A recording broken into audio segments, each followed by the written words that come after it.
करतात ना नेते, माजी नेते, त्यांना सांगायचं भडव्याने धंदे बंद करा. लोकांचं नुसतं तलतलाटने शाप नाही घ्यायचे. लोकांचे खोटे गुन्हे दाखल करून आज त्यांच्या परिवारावर त्यांच्यावर काय वेळ उडवते हे तुम्ही प्रत्यक्ष बघा. मग तुमच्या लक्षात येईल. आणि हे पुन्हा नाही झालं असेल. माझ्याकडे पुरावे इथं या पोलीस स्टेशनचे कमीत कमी 7 गुन्हे झाले. बोला ना. हा प्रकार वाल्यू कुठला वाल्यू म्हणजे कामांच्या अंतपलीकडे तुमच्या जागेत मारहाण झाली व ते ॲडमिट झाल्यानंतर तुम्ही त्यांच्यावर 15-20 दिवसात कारवाई नाही केली. तुम्ही जग म्हणून त्या आदिवासी मुलांनी केस मागे घेतली.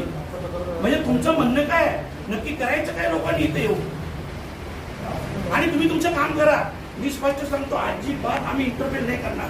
एक तरी मला सांगा माझ्या 11 महिन्याच्या कालावधीत अख्ख्या पोलिसांनी सांगावं एक तरी मामा